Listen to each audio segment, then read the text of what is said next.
Hello student, this is Aarti. Welcome to our YouTube channel. आज हम start करेंगे 10th class का फर्स्ट चैप्टर हिस्ट्री का, द नेशनलिज्म इन यूरोप। इसके कुछ टॉपिक हमने कवर करे हैं। आज हम एक नया न्यू टॉपिक स्टार्ट करने वाले हैं। तो जो आज हम न्यू टॉपिक स्टार्ट करेंगे वो हम करने वाले हैं कंजर्वेटिव। इससे पहले हमने मिडिल क्लास के बारे में पढ़ा था और फ्रेंच रेवोल्यूशन के बारे में भी पढ़ा था, जो कि आप 9th में पढ़ के आ चुके हो। उसी को हमने इससे रिलेट किया था कि जो फ्रेंच रेवोल्यूशन हुआ था उसका जो इम्पैक्ट है वो पूरे के पूरे यूरोप पर क्या पड़ेगा। एंड साथ ही साथ हमने मिडिल क्लास को भी इमर्ज किया था कि किस तरीके से मिडिल क्लास निकल कर आई थी और उसका क्या इफेक्ट पड़ा था। आज नेपोलियन के बारे में भी हमने स्टडी किया था कि जो नेपोलियन आया था उसने कैसी पॉलिसीज बनाई थी कि जिसकी वजह से वो पूरे फ्रांस के लिए हीरो बन गया था। और साथ ही साथ जो बाकी अदर एम्पायर थे उन्होंने भी उसको इनवाइट किया था। अब जो नेपोलियन है उसकी स्कीम्स क्या थी, उसकी पॉलिसीज क्या थी, क्या रूल्स एंड रेगुलेशंस बनाए थे उसने, और जो डेमोक्रेसी थी किस तरीके से उसने डेमोक्रेसी को प्रॉपरली डिस्ट्रॉय किया था। आज हम उसके आगे का पढ़ेंगे कि आफ्टर नेपोलियन चीजें किस तरीके से रही थी। ओके, तो चलिए स्टार्ट करेंगे आज का न्यू टॉपिक। तो देखिए, आज का हमारा न्यू टॉपिक है अ न्यू कंजर्वेटिज्म आफ्टर 1815। तो देखिए, एक ये न्यू टॉपिक है जिसमें आफ्टर 1815 के बारे में हम जो कंजर्वेटिव्स थे उनके बारे में स्टडी करें। कंजर्वेटिव्स कौन होते हैं? हमने पहले मोनार्की को पढ़ा है, ठीक है। मोनार्की के बारे में स्टडी की थी कि जो मोनार्की क्लास थी वो किस तरीके से रूल कर रही थी, किस तरीके से सारी चीजें चल रही थी। नेपोलियन आया, फिर नेपोलियन ने क्या करा, मोनार्की को अबॉलिश कर दिया, मोनार्की को रिड्यूस कर दिया। अब तो न्यू कंजर्वेटिज्म क्या है? तो न्यू कंजर्वेटिज्म वही मोनार्की जो थी ना, वही मोनार्की को ही जो ऑटोक्रेटिक हमारे जो ऑटोक्रेटिक रूलर्स थे उन्हीं को कंजर्वेटिव्स बोला गया है। सिर्फ जो उनके आइडियाज थे, मोनार्की के जो आइडियाज थे, ऑटोक्रेटिक के जो आइडियाज थे, उसी आइडियाज को यहाँ पर क्या बोला गया है, उसी आइडियाज को यहाँ पर कंजर्वेटिज्म बोला गया है। ओके, उन्हीं के आइडियाज को यहाँ क्या बोला गया है, कंजर्वेटिज्म बोला गया है। अब न्यू कंजर्वेटिज्म क्यों बोला गया? क्योंकि देखिए, न्यू कंजर्वेटिज्म इसलिए बोला गया, पहले कौन था, पहले मोनार्की थी। मोनार्की को किसने रिमूव किया, किसने अबॉलिश किया? मोनार्की को अबॉलिश किया नेपोलियन ने। अब नेपोलियन ने जब मोनार्की को अबॉलिश कर दिया, देन उसके बाद में दोबारा से क्या मोनार्की है, या फिर जो नेपोलियन था किस टाइम तक नेपोलियन ने रूल किया था। तो चलिए यही देखेंगे। अब तक हमने नेपोलियन को किया था। European governments were driven by a spirit of conservatism following the defeat of Napoleon in 1815. Napoleon को 1815 में क्या कर दिया गया था, डिफीट कर दिया गया था, हरा दिया गया था। अब जो नेपोलियन था, नेपोलियन को कब हरा दिया गया? 1815 में उसको हटा दिया गया। कब? The battle of Waterloo. Battle of Waterloo हुई थी जून में, 18 जून को 1815 में। तो इस वॉर में जो नेपोलियन था वो मतलब उसको डिफीट कर दिया गया था, हरा दिया गया था। तब नेपोलियन के हराने के बाद जितने भी स्टेट पे नेपोलियन का रोल था, फ्रांस पे, अदर बहुत सारी टेरिटरी उसने अपने कंट्रोल में ले ली थी ना। अब उन सब पे कौन रूल करेगा, ये सबसे बड़ा क्वेश्चन सामने निकल कर आया था कि जितने एरिया पे कौन रूल कर रहा था, नेपोलियन रूल कर रहा था। अब उस पर कौन रूल करेगा, क्योंकि नेपोलियन जो था वो तो हार चुका था बैटल ऑफ वाटरलू में। अब उनकी जगह कौन रूल करेगा? अब नेपोलियन को हराया किसने था? तो जो ऑस्ट्रिया हो गया, पर्शिया हो गया, ये जो बड़े बड़े एम्पायर स्टेट थे ना, इन्होंने नेपोलियन को मिलके हराया था। देखिए, कंजर्वेटिव्स बिलीव, अब यहाँ पे ये जो डेफिनेशन है कंजर्वेटिव्स की डेफिनेशन दी हुई है कि इसका मीनिंग क्या होता है। कंजर्वेटिव्स ने चीजें क्या करी, नेपोलियन हार चुका था, अब पूरी टेरिटरी जो पूरा एरिया उसने कवर कर रखा था, अब इस एरिया पे कौन आएगा, क्योंकि नेपोलियन तो गया। The conservatives believe that established traditional institution of state and society like the monarchy, the church, social hierarchy, property and the family should be preserved. अब नेपोलियन के हारने के बाद, नेपोलियन के जाने के बाद सारा एरिया था वो किसके कंट्रोल में आ गया? वो कहीं ना कहीं कंजर्वेटिव्स के कंट्रोल में आ गया। इसीलिए इनको न्यू कंजर्वेटिज्म बोला गया है, न्यू कंजर्वेटिव्स बोला गया। क्यों? पहले तो कंजर्वेटिव्स वो थे जो मोनार्की थी, उसके बाद नेपोलियन आया। अब नेपोलियन जब हरा दिया गया नेपोलियन को, दोबारा से कंजर्वेटिव्स आए, उन्हीं को क्या बोला गया है, न्यू कंजर्वेटिव्स बोला गया है। अब इनका जो बिलीव था, इनका जो विश्वास था कि उन्हें जो उनके ट्रेडिशनल इंस्टीट्यूशन थे ना, जो उनके चर्च थे, लाइक मोनार्की थी, सोशल हायरार्की थी, प्रॉपर्टी थी, उन सारी चीजों को उनको क्या करके रखना है, प्रिजर्व करके रखना है, ताकि कोई और आकर नेपोलियन की तरह इन पर अटैक ना कर सके। Okay, most conservative did not purpose a return to the society of pre revolutionaries day. और कोई भी जो कंजर्वेटिव है उनमें एक भी पर्सन ये नहीं चाहता था कि जो उनका टाइम पहले रेवोल्यूशनरी से, जो पहले का टाइम पीरियड था ना, जब रेवोल्यूशन किया गया था, जो हमने स्टार्टिंग में पढ़ा था, जो फ्रांस में रेवोल्यूशन हुआ था, उस टाइम जो रेवोल्यूशनरी एमर्ज होकर आए थे, उन्होंने मोनार्की को एबॉलिश किया था, मोनार्की को हटाया था। तो उस तरीके से कोई भी कंजर्वेटिव ये नहीं चाहता था कि पहले की तरह दोबारा से रिटर्न में, ठीक है, दोबारा रिटर्न करके जो सोसाइटी थी, रेवोल्यूशनरीज थे, वो वाले दिन वापस आए। तो वो ये इसलिए वो अपनी सोसाइटी को, अपनी मोनार्की को, चर्च को, सोशल हायरार्की को, प्रॉपर्टी को, इन सारी चीजों को क्या रखना चाहते थे, इन सारी चीजों को प्रिजर्व, संभाल कर रखना चाहते थे, क्योंकि वो नहीं चाहते थे कि पहले का जो टाइम था वो दोबारा वापस आ जाए। Modernisation could in fake strengthen traditional institution like the monarchy। जितनी भी चीजें मॉडर्नाइज कर, देखो नेपोलियन, हम सब जानते हैं कि नेपोलियन जब रूल किया था उसने बहुत सारी चीजों को मॉडर्नाइज कर दिया था, उसने सारी चीजें बिल्कुल मॉडर्न कर दी थी। वेट एंड मेजरमेंट सेम कर दिया था, करेंसी सेम कर दी थी, और एडमिनिस्ट्रेटिव जो सिस्टम था उसको काफी मॉडर्न कर दिया था। तो जब उसने ये सारी चीजें करी थी, तो जो मोनार्की थी ना, जो उसने मॉडर्नाइजेशन चीजें की थी, वो उनके क्या बन गई, स्ट्रेंथन बन गए, ट्रेडिशनल स्ट्रेंथ, मतलब उनकी वो पावर बन गई थी। जब उनको पता चला कि नेपोलियन ने इतनी सारी अच्छी चीजें करी हैं, तो वो क्या उसको रिमूव करना चाहते हैं?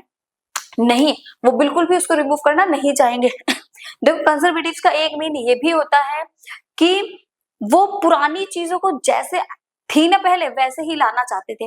वो चाहते थे जैसे मोनार्की पहले स्टेब्लिश थी, सेम अभी भी वैसे ही, उसी तरीके से जो मोनार्की है वो दोबारा से स्टेब्लिश हो जाए। बट वो सारी चीजें वैसे ही करना चाहते थे जैसे पहले के टाइम में था। अगर हम सिंपल वर्ड में, अगर मैं आपको बताऊं, जो पुरानी सोच रखते हैं ना, उनको हम कंजर्वेटिव से बोल सकते हैं। आज के टाइम में भी आपने सुना होगा, जो पुरानी सोच रखने वालों को हम कंजर्वेटिव बोलते हैं। जिनकी थिंकिंग, ओल्ड थिंकिंग वाले लोग हैं, वो कौन होते हैं? कंजर्वेटिव्स होते हैं।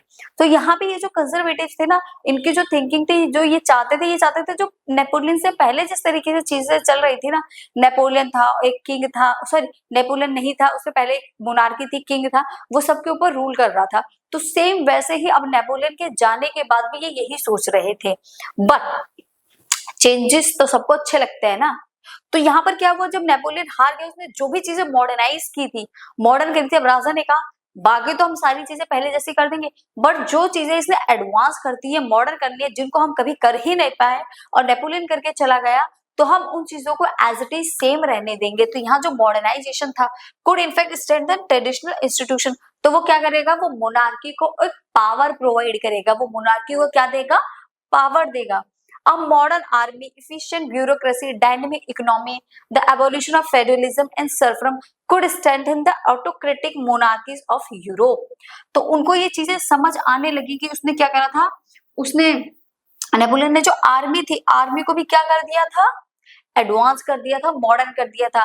ब्यूरोक्रेसी को डायनामिक, एक इकोनॉमिक हो गई, एबोल्यूशन ऑफ फेडरलिज्म, फेडरलिज्म को भी उसने हटा दिया, सर्फडम को भी उसने हटा दिया। राजा ने कहा ये वाली प्रॉब्लम को उसने सॉल्व करके बहुत अच्छा किया। क्यों अच्छा किया? देखिए फेडरल जो फेडरलिज्म होता है वो क्या होता है, ये एक, ठीक है, एक एम्पायर नेशन स्टेट है, और ये एक आपका राजा है। तो ये छोटे छोटे उनके कुछ एरिया डिवाइड रहते हैं, ठीक है, और ये जो एरिया डिवाइड रहते हैं, तो इस एरिया में क्या होता है, एक एरिया ये है, एक एरिया ये, तो अपने कुछ फेडरल लॉर्ड्स को बिठा देते हैं। तो ये क्या करते हैं, यहाँ से टैक्स वगैरह सारी चीजें कलेक्ट करके राजा तक पहुंचाते हैं। बट कई बार क्या होता है, जब राजा वीक हो जाता है ना, तो ये लोग राजा पर ही क्या कर देते हैं, अटैक कर देते हैं, जिसकी वजह से ये खुद राजा बन जाते हैं। तो इन चीजों से राजा को, जो ना किंग था, उसको बहुत सारी प्रॉब्लम फेस करने को मिल रही थी। तो जब ये वाला सिस्टम किसने हटा दिया, नेपोलियन ने सिस्टम को हटा दिया, जो फेडरल सिस्टम चल रहा था, रिमूव कर दिया। तो लोग इस चीज से बहुत ज्यादा खुश हुए कि चलो ये काम तो नेपोलियन ने अच्छा कर दिया कि उसने फेडरलिज्म एंड सर्फडम को रिमूव कर दिया। और रिमूव करने के बाद ये उनकी क्या बन गए, ये उनकी कंजर्वेटिज्म की पावर बने। तो आई होप आपको कंजर्वेटिव समझ में आया होगा कि कंजर्वेटिव क्या होता है और उसको न्यू कंजर्वेटिज्म क्यों बोला गया है। क्योंकि एक तो नेपोलियन के पहले थे, उसको अबॉलिश कर दिया गया, रिमूव कर दिया गया, हटा दिया गया। उसके बाद नेपोलियन आया, नेपोलियन के बाद दोबारा से जब नेपोलियन हार गया, तो अब उसका एरिया कौन संभालेगा? तो जो आसपास के राजा थे, जो मोनार्की थी, वही तो हैंडल करेंगे उसको। तो दोबारा से एमर्ज होकर क्यों कौन लोग आए? कंजर्वेटिव। और वो क्या चाहते थे? जो चीजें सेम पहले थी ना, सेम वैसे ही अब रहनी चाहिए। पहले भी मोनार्की सिस्टम था, अब भी मोनार्कियल सिस्टम ही होना चाहिए, इसीलिए इनको न्यू कंजर्वेटिव्स बोला गया है। ठीक है, अब देखिए ट्रीटी ऑफ वियना। अब ये ट्रीटी ऑफ वियना क्या है? अब सबसे बड़ा क्वेश्चन यहाँ पर ये बनता है कि जो नेपोलियन हट गया, अब उसका जितना भी एरिया था, जो भी एरिया उसने अपने कंट्रोल में लिया था, अब उन पर रूल कौन करेगा? तो इन सब की एक मीटिंग हुई।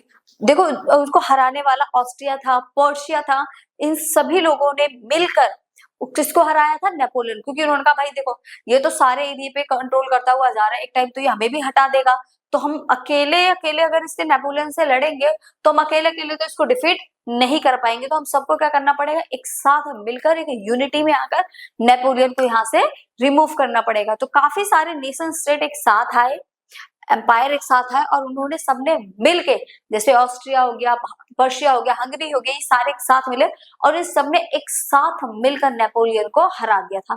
किस वॉर में हराया था? बैटल ऑफ वाटरलू 1815 में उन्होंने नेपोलियन को हरा दिया था। अब हार गया नेपोलियन। अब नेपोलियन के जितनी भी टेरिटरी पे नेपोलियन ने कंट्रोल किया था, उन पर कौन कंट्रोल करेगा? इस चीज के लिए मीटिंग हो रही थी, और वो मीटिंग कहाँ हुई थी? वियना में। इसीलिए इसको ट्रीटी ऑफ वियना बोला गया है, क्योंकि उसकी जो डिस्कशन होना था, सब कुछ होना था कि अब फ्रांस का लीडर तो हट गया, फ्रांस का लीडर तो हार गया, अब फ्रांस में कौन रूल करेगा?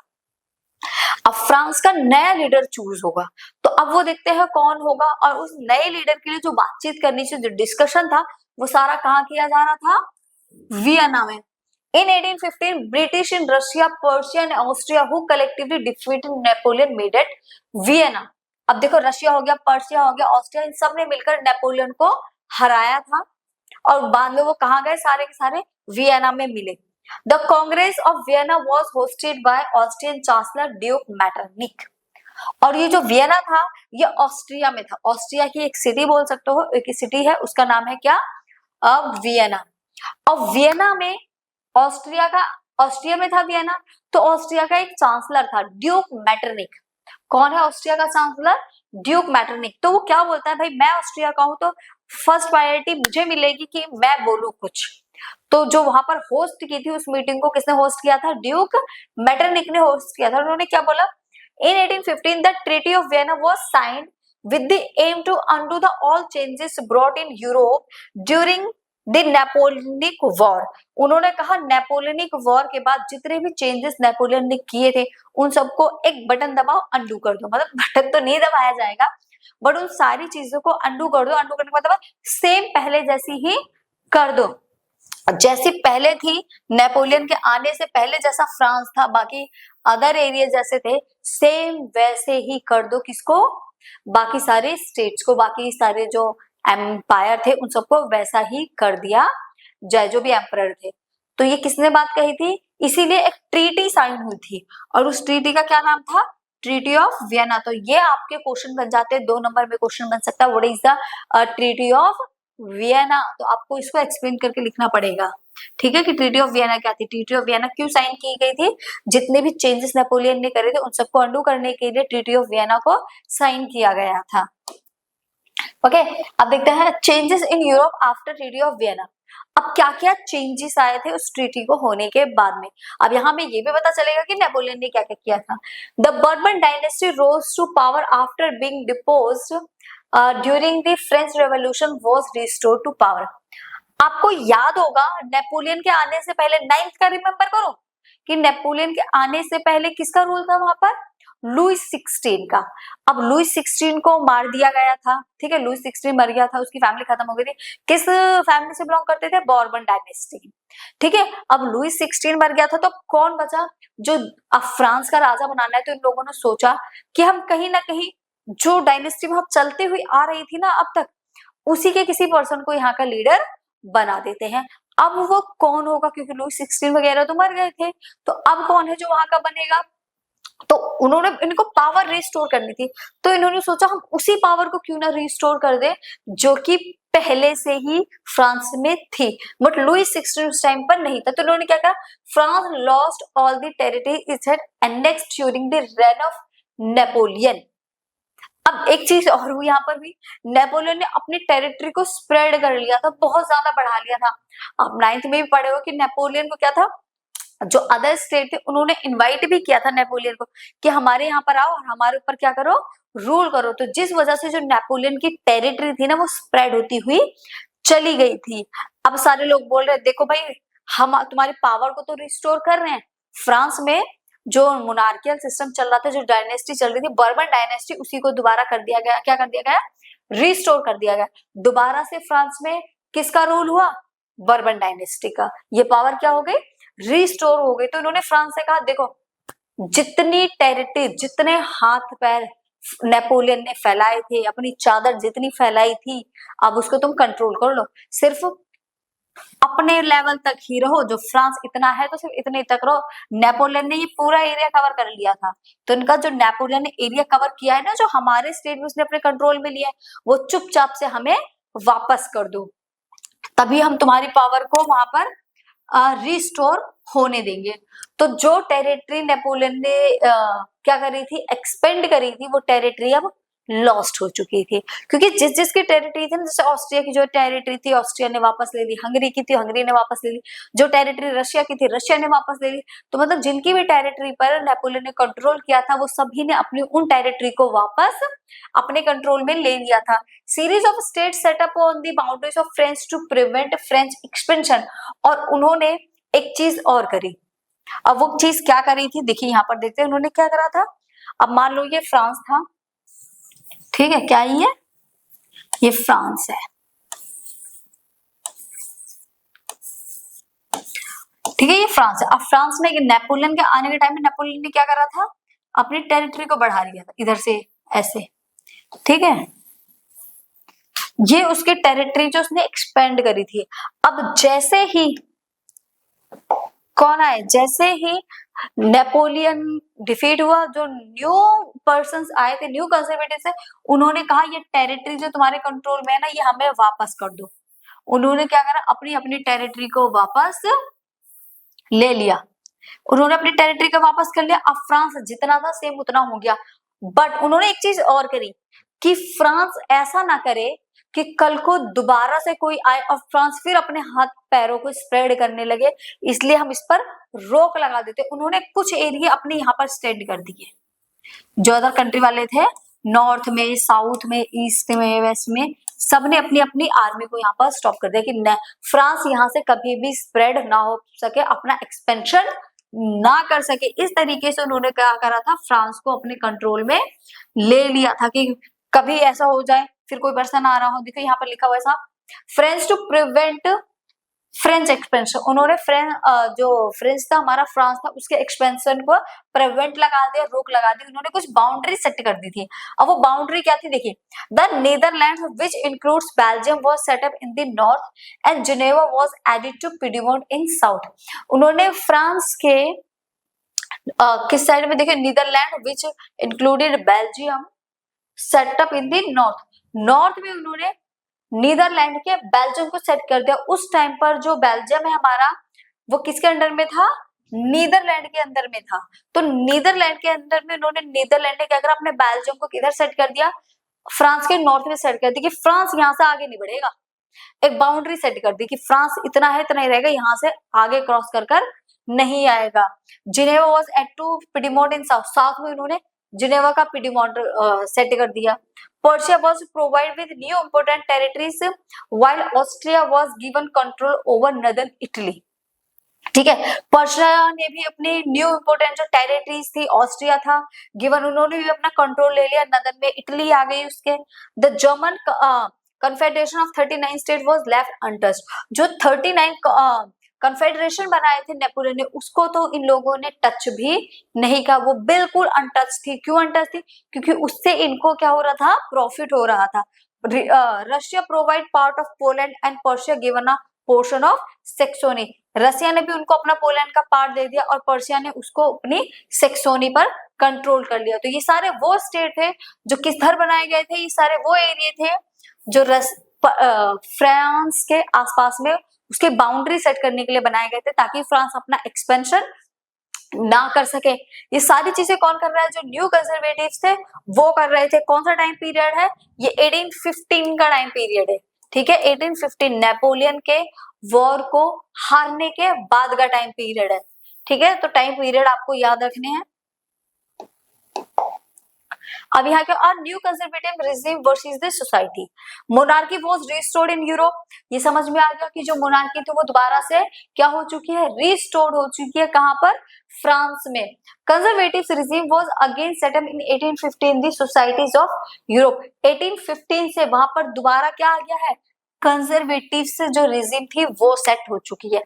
मतलब 15 देखो, नेपोलियन किस टाइम से किस टाइम तक था?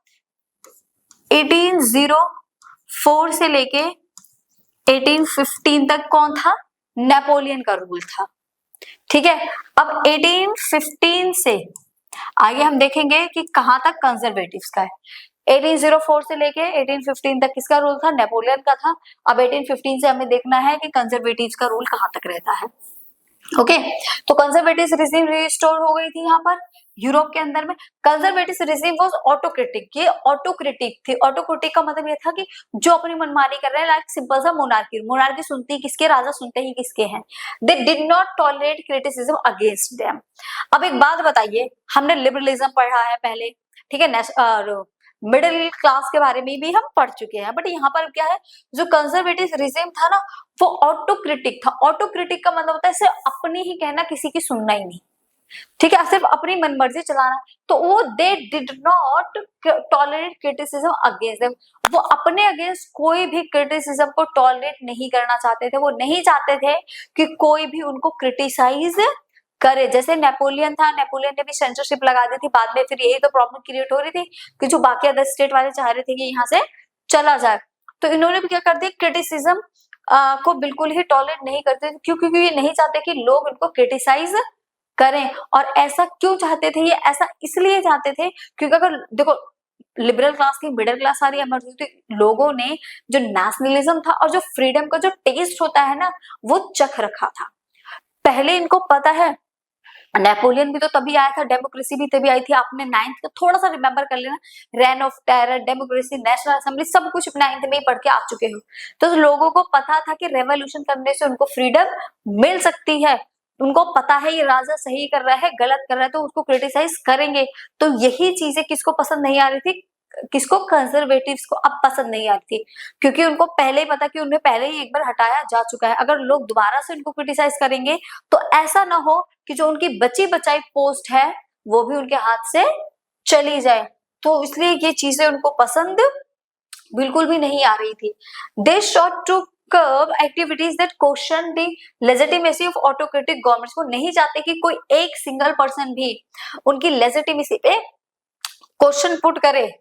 उनको बिल्कुल भी ये चीजें पसंद नहीं आती, क्योंकि उनको पता था लोग आवाज उठाएंगे, फिर रेवोल्यूशन होगा और फिर उनकी जो कुर्सी थी वो दोबारा से चली जाएगी। दे इम्पोज, इसीलिए उन्होंने क्या करा, उन्होंने censorship law to control where is said in the newspaper, plays and song. और इसीलिए उन्होंने क्या कर दिया, कंट्री में सेंसरशिप को इम्पोज कर दिया कि न्यूज़पेपर हो गया, प्ले हो गया, सॉन्ग हो गया, मैगजीन हो गया, अगर कहीं भी कुछ भी प्रिंट होगा, कुछ भी सुनाया जा रहा है, कुछ भी करा जा रहा है, तो वो सबसे पहले इन्हें पता होना चाहिए। सेंसरशिप का मतलब तो आपको पता ही होगा, 9th में भी पढ़ के आए हो। सेंसरशिप का मतलब होता है पूरी तरीके से चीजों को अपने कंट्रोल में रखना। आपके बिना परमिशन के आपके बारे में कुछ भी न्यूज़पेपर या किसी भी चीज में प्रिंट नहीं होगा, तो ये होता है सेंसरशिप।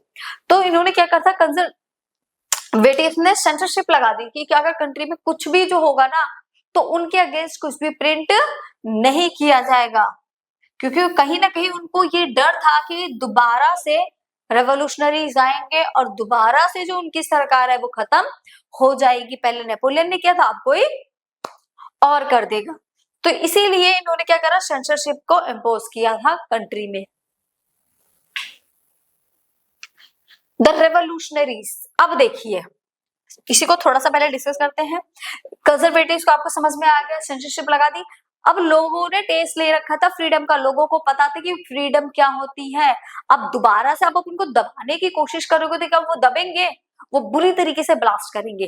पहले तो थोड़ा बहुत करते हैं बट अब और ज्यादा बुरी तरीके से वो ब्लास्ट करेंगे, वो फट जाएंगे अगर आप उनको ज्यादा प्रेशराइज करने की कोशिश करोगे।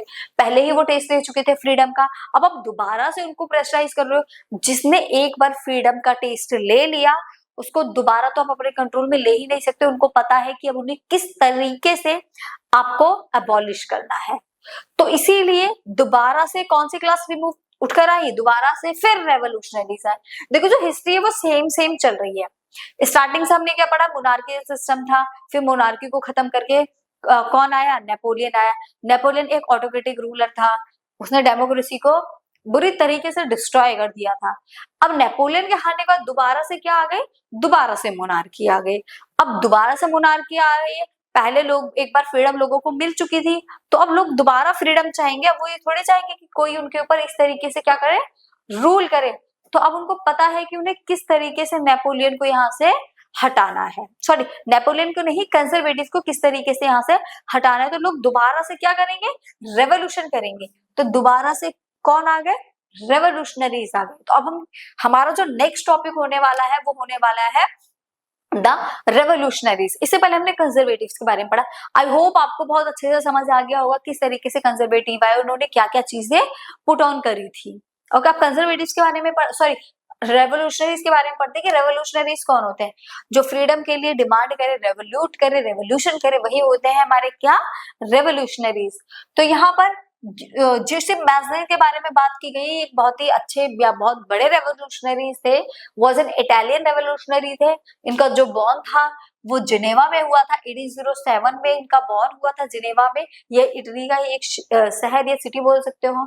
इनका नाम था Joseph Mazzini and later become a member of secret society of Carbonari.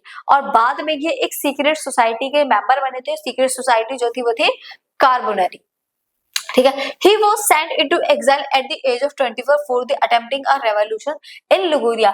इनको 24 ईयर की 4 ईयर में इनको क्या हो गई थी, जेल भी हो चुकी थी। इनको जेल में भी जाना पड़ा था क्योंकि ये रेवोल्यूशन करते रहते थे। तो इसीलिए उनको उठा के 24 साल की उम्र में ही कहाँ भेज दिया गया, जेल में भेज दिया गया था। क्यों, क्योंकि लिगुरिया में इन्होंने क्या करा था, लिगुरिया में इन्होंने रेवोल्यूशन करा था। तो उसी रेवोल्यूशन के तहत इनको एग्जाइल कर दिया गया, जेल में डाल दिया गया। ये बहुत ही अच्छे रेवोल्यूशनरीज थे। इवन ये मान लो कि इनसे पूरा का पूरा यूरोप डरता था, इतने तगड़े रेवोल्यूशनरीज थे ये। इन्होंने काफी सारी सीक्रेट सोसाइटी भी बनाई। देखिए, He later founded 2 more underground secret society। और उसके बाद इनको एग्जाइल कर दिया गया, देश निकालना दे दिया गया था, ठीक है। 24 साल की एज में इनको देश से निकाल दिया गया था। फिर उसके बाद इन्होंने अंडरग्राउंड रहकर 2 सीक्रेट सोसाइटी बनाई थी, Young Italy in Marseilles and Young Europe in Bern. Young Italy Marseilles बनाई थी और दूसरी बनाई थी यंग यूरोप इन बर्न, क्योंकि ये अपने देश में तो रह ही नहीं सकते थे, इसलिए इनको क्या कर दिया गया, देश निकाला दे दिया गया। और उसके बाद उन्होंने बाहर रहकर ही, अपने देश से बाहर रहकर ही अपने देश को बचाने के लिए, इटली कहते थे, इटली को बचाने के लिए इन्होंने 2 सीक्रेट सोसाइटी बनाई थी। और ये सिर्फ इटली ही नहीं, ये पूरे वर्ल्ड को, सॉरी पूरे यूरोप को चाहते थे कि पूरा का पूरा जो यूरोप है वो फ्री हो जाए, इंडिपेंडेंस मिल जाए। Mazzini believe Italy can't be a patchwork of a small state and kingdoms. इनका ये बिलीव था कि जो इटली है ना वो सिर्फ पर्टिकुलर कुछ लोगों का, कुछ स्मॉल स्टेट नहीं है, वो सभी लोगों का है। तो सिर्फ कुछ ही लोगों का उस पर राइट क्यों हो। Mesny believed that Italy needed to be forged into a single unified republic having a wider alliance of nation। ये चाहते थे कि ये एक इटली बने, इतने लोगों का जो रूल है ना इटली पे वो ना, पूरा का पूरा इटली जो है वो यूनिफाइड हो जाए, किसी एक के कंट्रोल में रहे और सबका राइट हो इस पर, इस तरीके से डिवाइड ना हो और मोनार्कियल रूल इस पर ना हो। तो ये थे हमारे जोसेफ मैज़नीर, जो कि एक बहुत ही बड़े क्या थे, रेवोल्यूशनरीज थे। इनके बारे में अभी आगे भी पढ़ोगे कि इनका जो कंट्रीब्यूशन था रेवोल्यूशन में, किस तरीके से इनका कंट्रीब्यूशन रेवोल्यूशन में रहा था। More secret societies were set up in Germany, France, Switzerland and Poland. और भी बहुत सारी सीक्रेट सोसाइटी बनाई गई थी। क्यों बनाई गई थी, जर्मनी बनाई गई, फ्रांस में, स्विट्जरलैंड में एंड पोलैंड में। अब देखिए एक बात और है कि ये सीक्रेट सोसाइटी क्यों बनाई गई, सामने से क्यों नहीं रेवोल्यूशन किया जा रहा था। जो कंजर्वेटिव थे इन्होंने सेंसरशिप लगा दी थी, अगर उनके अगेंस्ट कोई भी कुछ बोलने की कोशिश करता तो उसको पनिश किया जाता था। तो जितने भी रेवोल्यूशनरीज थे ना वो सारे अंडरग्राउंड हो चुके थे, सारे के सारे क्या हो चुके थे, अंडरग्राउंड हो गए थे। अब अंडरग्राउंड होकर वो क्या कर रहे थे, सीक्रेट सोसाइटी बना रहे थे। अब भाई सीक्रेट सोसाइटी बना रहे हैं, आज नहीं तो कल तो सामने निकल कर आएगी ही। तो अभी वो सिर्फ क्या कर रहे थे, अंडरग्राउंड होकर सारे के सारे लोग सीक्रेट सोसाइटी बना रहे थे। जो सिर्फ मैगजीन ने बनाई थी 2 secret society, Switzerland, Germany, France, सारे के सारे जो रेवोल्यूशनरीज थे वो क्या कर रहे थे, सीक्रेट सोसाइटी बना रहे थे। अब जब इनकी सोसाइटीज बन जाएगी फिर उसके बाद ये रेवोल्यूशन स्टार्ट करेंगे, बाहर आएंगे तो रेवोल्यूशन स्टार्ट होगा। तो इसलिए अभी सीक्रेटली काम कर रहे थे ये। Conservatives were threatened bye मैग्नेस relentless opposition to monarchy and his vision of democratic republic। जब देखिए यहाँ पर कितनी अच्छी बात लिखी हुई है कि जो कंजर्वेटिव्स थे ना वो बहुत ज्यादा डरते थे मैगजीन से। उनको इतना ज्यादा डर लगता था कि अगर मैगजीन होगा तो कहीं ना कहीं वो हमें हटाकर रिपब्लिक नेशन स्टेट बना ही देगा। तो इनको बहुत ज्यादा डर था। किससे डर था? इनको डर था मैगजीन से। अपने ओपोजिशन थे कि डेमोक्रेटिक रिपब्लिक आई जाएगी और जो मोनार्की है वो हट ही जाएगी। तो इससे पता चलता है कि एक अच्छे खासे रेवोल्यूशनरी थे। इन्होंने पूरे यूरोप को मतलब ऐसे डरा के रखा हुआ था। Magazine was describe as the most dangerous enemy of our social order by Duke Metternich. यहाँ भी देखो ड्यूक मैटरनिक बहुत बोलने वाला पर्सन है, मतलब बोलता ही रहता है। तो यहाँ भी उन्होंने मैगजीन के बारे में एक लाइन बोली है कि जो जोसेफ मैगजीन थे वो बहुत ही डेंजरस इंसान थे। किसके लिए?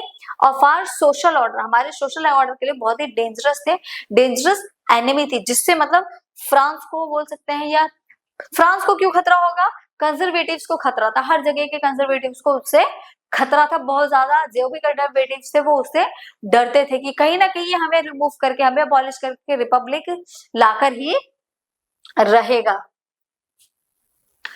The age of revolutionary. अब देखिए एज क्या रही थी रेवोल्यूशन की? 1830 से 1845। अब देखिए यहाँ पर रूल किन किन ईयर तक चला? 1804 से 1815 तक कौन था? नेपोलियन था। अब नेपोलियन के बाद 1815 से 1813 तक जो टाइम पीरियड था ये कंजर्वेटिव्स का था।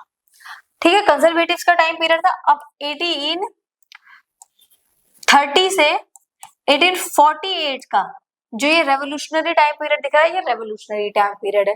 तो 30 से लेकर 40 तक जो हमारे रेवोल्यूशनरीज रहे हैं उनका टाइम पीरियड था। मतलब इस टाइम पर सारे के सारे क्या हुए हैं? रेवोल्यूशन हुए हैं। Liberalism and nationalism became the essence of revolution among many parts of Europe. अब रेवोल्यूशन हमेशा करेगा कौन?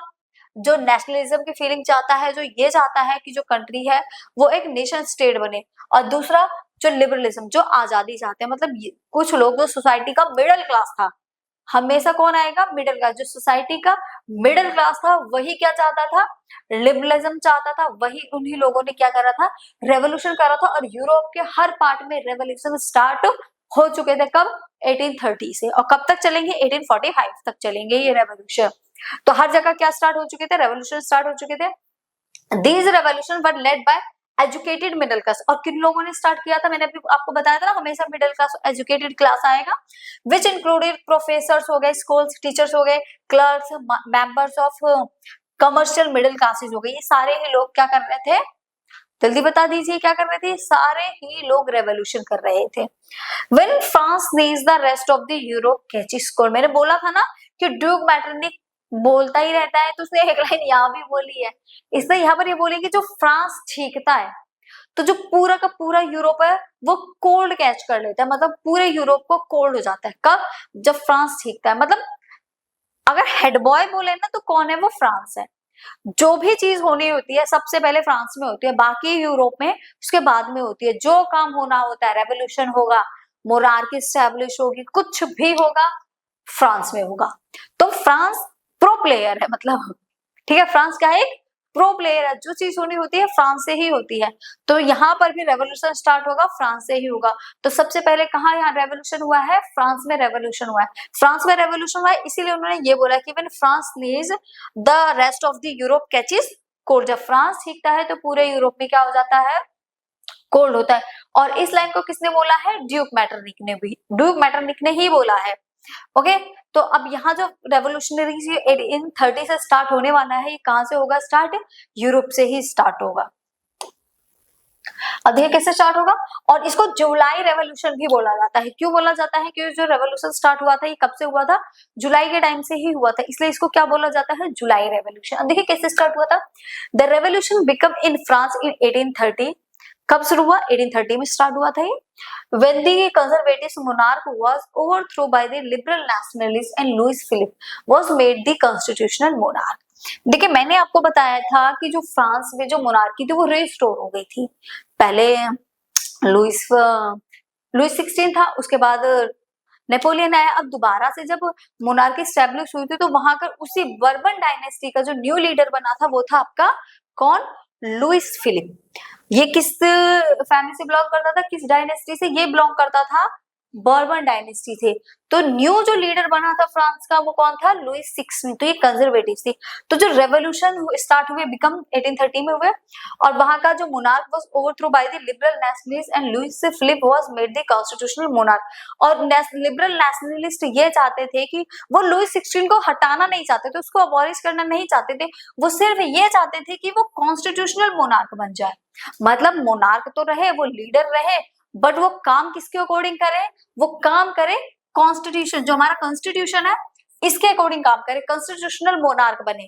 उसको हम उसकी गद्दी से, उसकी सीट से नहीं हटा रहे हैं, वो बेशक राजा रहे, बट उसको जो काम करना है वो किसके अकॉर्डिंग करना है?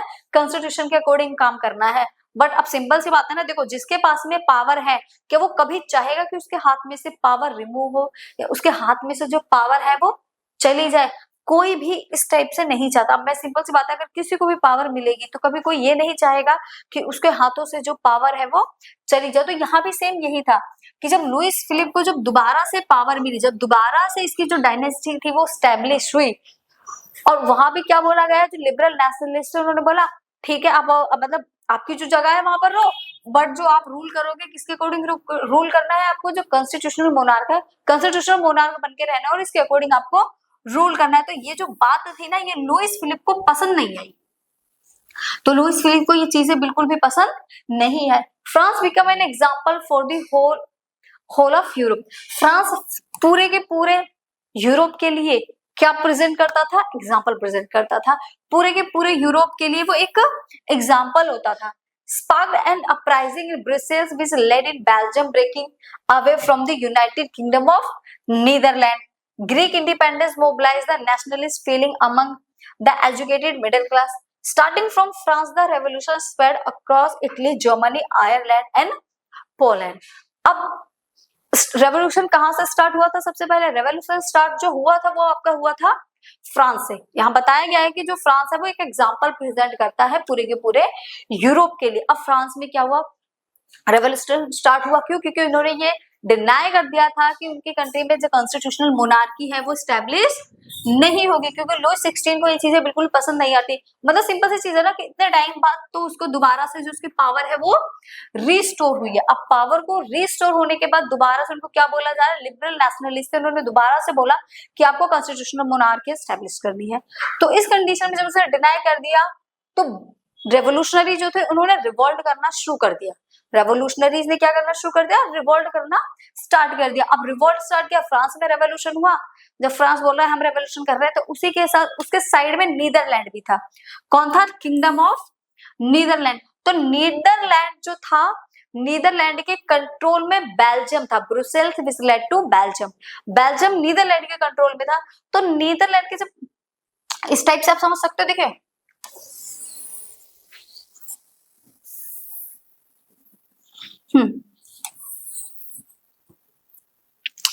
ये आपका नीदरलैंड है और नीचे की साइड में ये है आपका फ्रांस। ओके।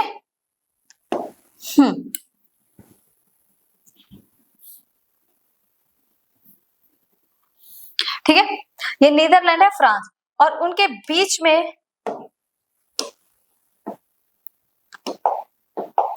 ये वाला जो पार्ट है, ये इतना पार्ट, ये है बेल्जियम। अब यहाँ पर रेवोल्यूशन शुरू हुआ, यहाँ पर इंडिपेंडेंस मिल रही है, तो यहाँ पर भी रेवोल्यूशनरीज ने वॉइस रेज करना स्टार्ट कर दिया, जिसकी वजह से नीदरलैंड से जो बेल्जियम था वो फ्री हो गया और बेल्जियम को क्या मिल गई थी? इंडिपेंडेंस मिल गई थी। इन्होंने भी, बेल्जियम ने भी क्या करा, नीदरलैंड से रेवोल्यूशन करके कहीं ना कहीं खुद को क्या दिला ली थी, फ्रीडम दिला ली थी। बेल्जियम भी क्या हो गया था, फ्री हो चुका था किससे,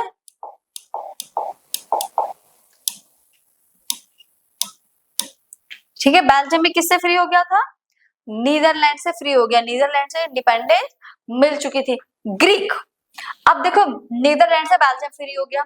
Greek depends on mobilise the nationalist feeling among the educated middle class. अब कुछ लोग ऐसे थे जो ग्रीक को इंडिपेंडेंस दिलाना चाहते थे, क्योंकि जो ग्रीक था ना वो ऑटोमन एम्पायर के अंडर में था। जो ऑटोमन एम्पायर था वो पूरा का पूरा जो एम्पायर था वो एक मुस्लिम था, ठीक है, वहां सारे के सारे मुस्लिम रहते थे। अब उनके एम्पायर में बीच में एक पार्ट था ग्रीक, जो उस ऑटोमन एम्पायर के अंडर में आता था। तो वो चाह रहे थे हमें ऑटोमन एम्पायर से जो ग्रीक है उसको इंडिपेंडेंस दिलानी पड़ेगी, क्योंकि जो ग्रीक था ना वो क्रिश्चियनिटी का सबसे बेस बोल सकते हो, बेस था। जो स्टार्टिंग हुई थी ना क्रिश्चियनिटी की वो ग्रीक से हुई है।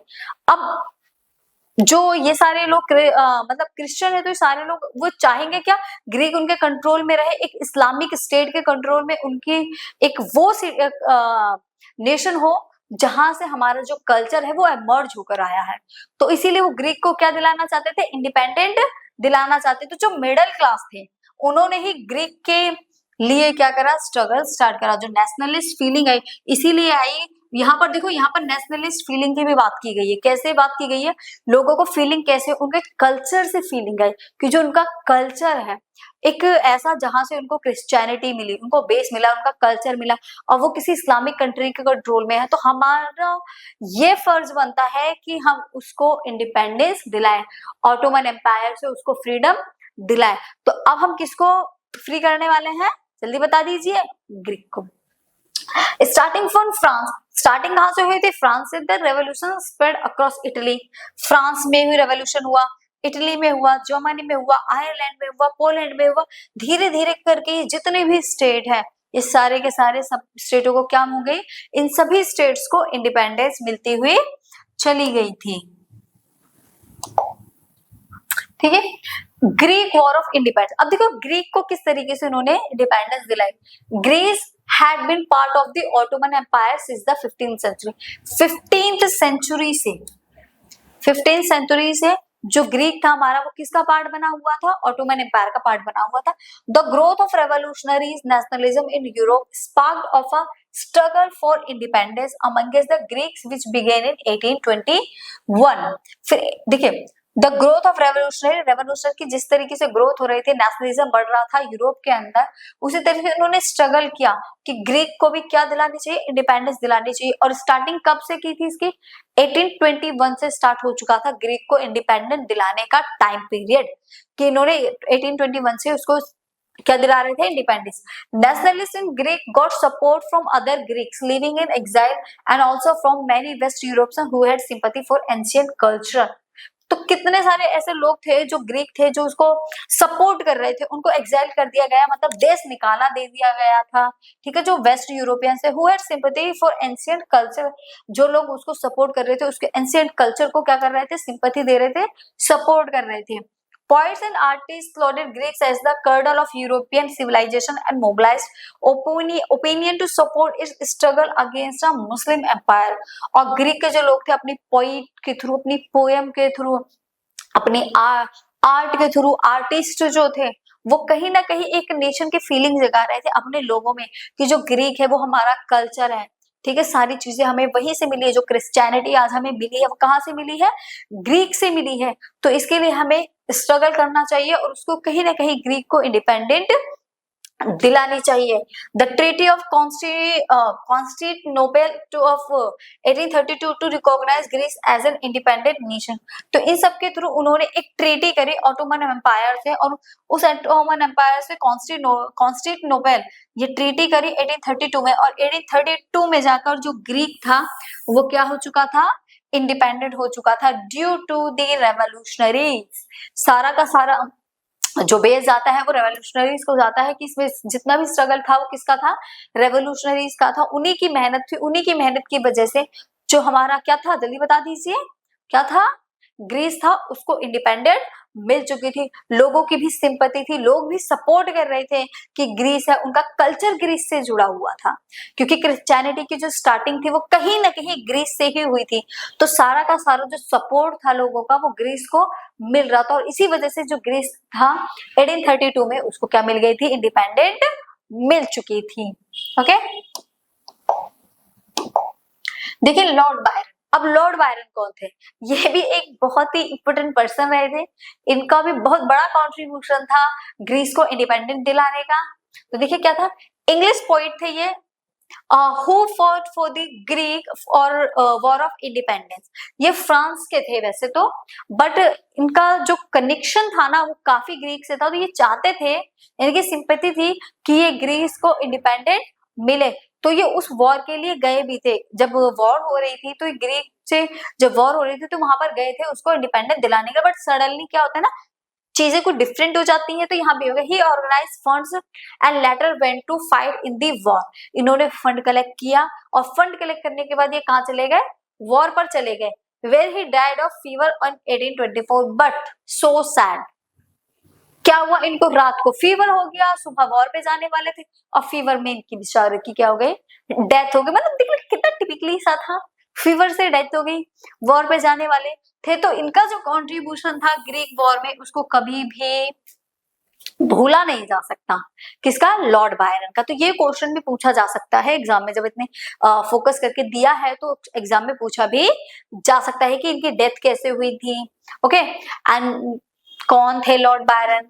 तो ये इंग्लिश पोएट थे जो कि ग्रीक को इंडिपेंडेंस दिलाने के लिए वॉर पे जाने के लिए रेडी थे, फंड भी कलेक्ट किया था, बट सडनली इनको क्या हो गया, फीवर हो गया, और फीवर होने के बाद इनकी क्या हो गई, बेचारे की डेथ हो गई।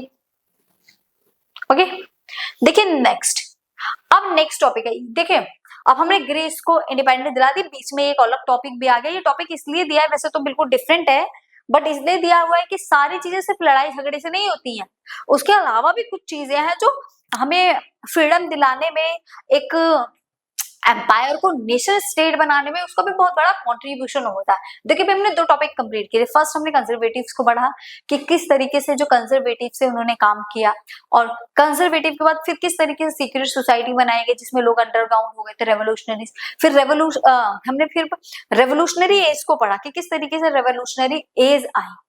ओके, 1830 से 48 तक रेवोल्यूशनरी एज बढ़ी गई। उसी के बीच में एक ये रोमांटिक इमेजिनेशन है। अब रोमांटिक इमेजिनेशन में ये वाला रोमांटिक मत समझ लेना, ठीक है, कहीं ये वाला रोमांटिक समझ रहे हो, ये बिल्कुल उससे डिफरेंट है। ये आपकी आप फीलिंग्स को दिखाता है, जो आपके अंदर आपकी फीलिंग्स होती है अपने कल्चर को लेकर, अपने नेशन को लेकर, उस फीलिंग के बारे में ये बात करता है।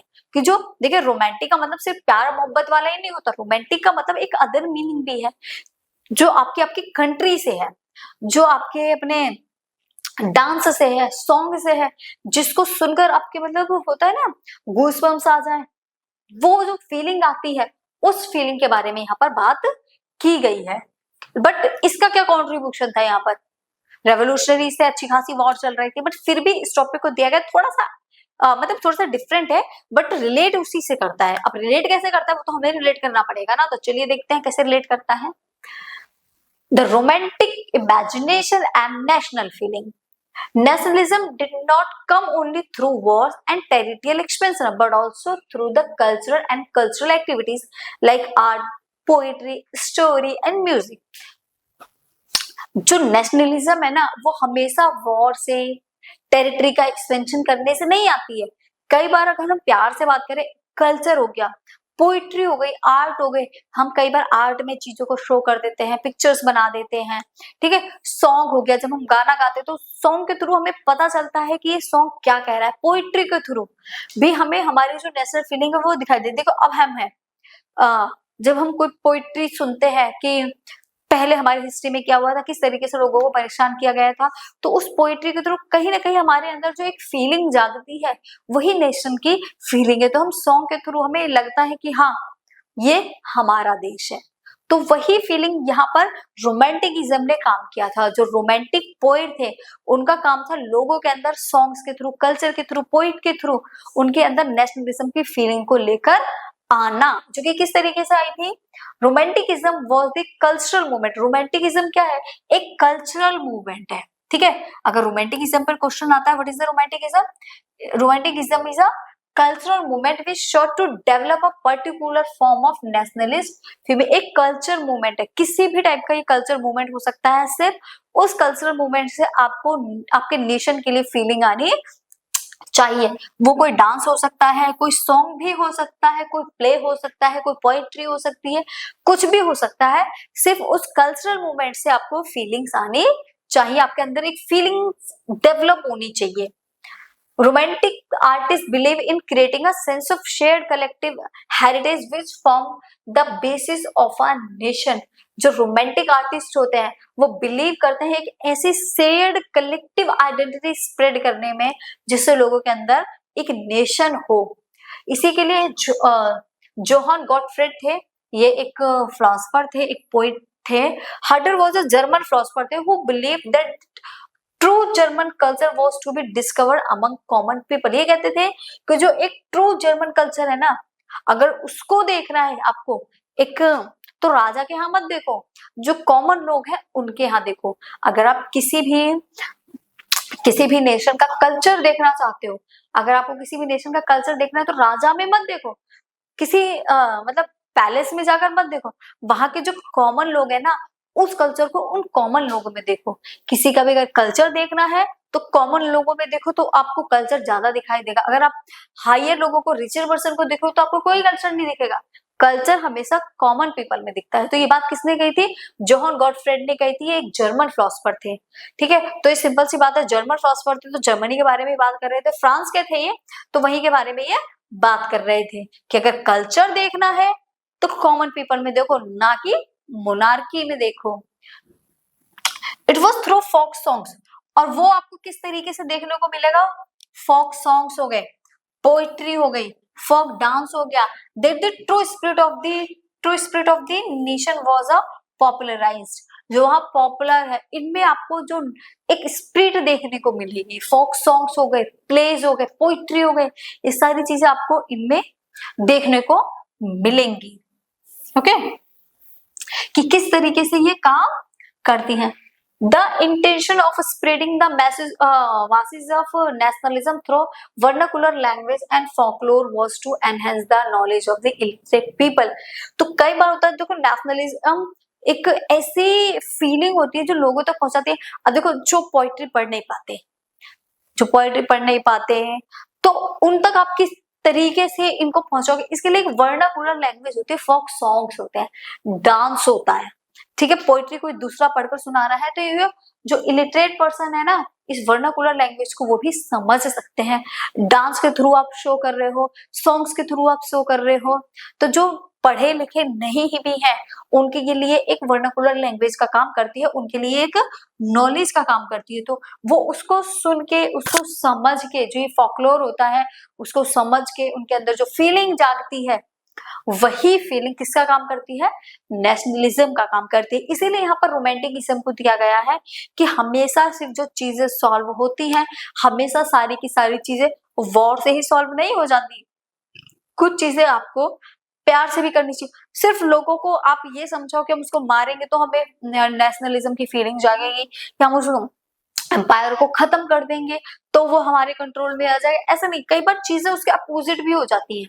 कई बार हम लोगों में सिर्फ सॉन्ग्स के थ्रू, पोइट्री के थ्रू उनके अंदर एक ऐसी फीलिंग को इमर्ज कर देते हैं कि वो कुछ भी करने को रेडी हो जाते हैं। तो यहाँ भी यही है, और ये बात सिर्फ दोनों के लिए है कि सिर्फ पढ़े लिखे एजुकेटेड पर्संस के लिए नहीं है, जो इलिटरेट है उनके लिए भी है। उनके लिए वर्नाकुलर लैंग्वेज का काम कौन करता है? जो फॉकलोर होते हैं ना, जैसे फोक डांस हो गया, फोक सॉन्ग्स हो गए, फोक पोइट्री हो गए, ये उनके लिए इस टाइप का वर्क करती है। Poland is the biggest example for this, और इसका सबसे अच्छा एग्जाम्पल पोलैंड है। अब पोलैंड इसका सबसे अच्छा एग्जाम्पल कैसे है, तो चलिए देखते हैं कि पोलैंड इसका सबसे अच्छा एग्जाम्पल कैसे है। पोलैंड किसके कंट्रोल में है? पोलैंड रशिया के कंट्रोल में था। किसके कंट्रोल में था? पोलैंड रशिया के कंट्रोल में था। मान लो ये कंट्री है, क्या है ये? रशिया है, और रशिया के कंट्रोल में यहाँ पर क्या था? ये पोलैंड था। तो पोलैंड ने क्या कर रखा था? रशिया के ऊपर प्रॉपर कंट्रोल कर रखा था। रशिया ने, ये क्या है? ये पोलैंड है, और ये क्या है? ये रशिया है। अब रशिया ने क्या कर रखा है, पोलैंड पे कंट्रोल कर रखा है। अब इन्होंने क्या करा, अब इनकी लैंग्वेज कौन सी है, पॉलिश। कौन सी लैंग्वेज है इनकी, पॉलिश लैंग्वेज है, पोलैंड वाले पॉलिश बोलते हैं। अब रशिया ने क्या करा इनके कंट्रोल में, तो उन्होंने कहा आप पॉलिश लैंग्वेज को नहीं बोलोगे, आप रशियन लैंग्वेज को बोलोगे। और हर जगह किस लैंग्वेज को बोला जाएगा, रशियन लैंग्वेज को बोला जाएगा। स्कूल्स, कॉलेजेस हो गए, हॉस्पिटल्स हो गए, जितनी भी चीजें हो गई, एवं इवन वर्किंग फील्ड में भी आपको रशियन लैंग्वेज को ही स्पीक करना है। तो जो पोलैंड के लोग तो कौन सी बोल रहे हैं, पॉलिश बोल रहे हैं, उनकी लैंग्वेज तो पॉलिश है ना। तो कहीं ना कहीं बेशक इससे इंडिपेंडेंस ना मिल पाई हो उस टाइम पर पोलैंड को, बट इनके अंदर एक फीलिंग तो थी कि हमारी लैंग्वेज कौन सी है, पॉलिश है हमारी। हम अपनी जो फीलिंग आई, जो नेशनलिज्म आया, वो किसकी वजह से आया, इनकी लैंग्वेज की वजह से आया, कि इनकी जो लैंग्वेज है, कौन सी लैंग्वेज है इनकी, एक लैंग्वेज पॉलिश है, जिसकी वजह से इनके अंदर एक नेशनलिज्म आया, ये एक यूनिटी में बने। तो काम सिर्फ फोक सॉन्ग्स, पोइट्री ही नहीं करती, कई बार लैंग्वेज भी ये काम करती है, क्योंकि उनकी सबकी एक ही क्या है, लैंग्वेज है। ठीक है, तो जो पोलैंड है इसका बेस्ट एग्जांपल है। Along with music and folklore, revolt the language also took place in Poland in 1831 when it was freed from the Russian Empire। फिर इसी तरीके से जब उनके अपनी लैंग्वेज के इन्होंने इफेक्ट करना शुरू करा, रेवोल्यूशन शुरू करा, तो 1831 में जो पोलैंड था वो रशिया से फ्री हो चुका था, उसको फ्रीडम मिल चुकी थी। कब, 1831 में उसको क्या मिल चुकी थी, फ्रीडम मिल चुकी थी, किससे, रशिया से मिल चुकी थी। ओके, अब साथ ही साथ यहाँ पर चीजें देखो कुछ और भी काम करती हैं। वो चीजें किस तरीके से काम करती हैं कि क्लर्जी जो थे, रशिया ने पता क्या करा था, जो वहां के क्लर्जी और जो रेवोल्यूशनरीज लोग थे उनको उठा उठाकर जेल में डाल रहा था। तो जिससे थोड़ा सा लोगों पर इफेक्ट तो बड़ा था, बट उन्होंने अपनी लैंग्वेज को नहीं छोड़ा। उन्होंने कहा नहीं, यही लैंग्वेज है तो हम इसी को स्पीक करेंगे, हम तुम्हारी लैंग्वेज को क्यों बोले, जिससे हमारा कोई लेन देन ही नहीं है। एक और पर्सन है हमारे कोरेल कुरपिंस्की, ये भी एक नेशनल स्ट्रगल रहे हैं। Celebrated the national struggle through his opera and music, turning folk dance like the polish and mazurka into nationalist simple. इन्होंने नेशनल स्ट्रगल को सेलिब्रेट किया था।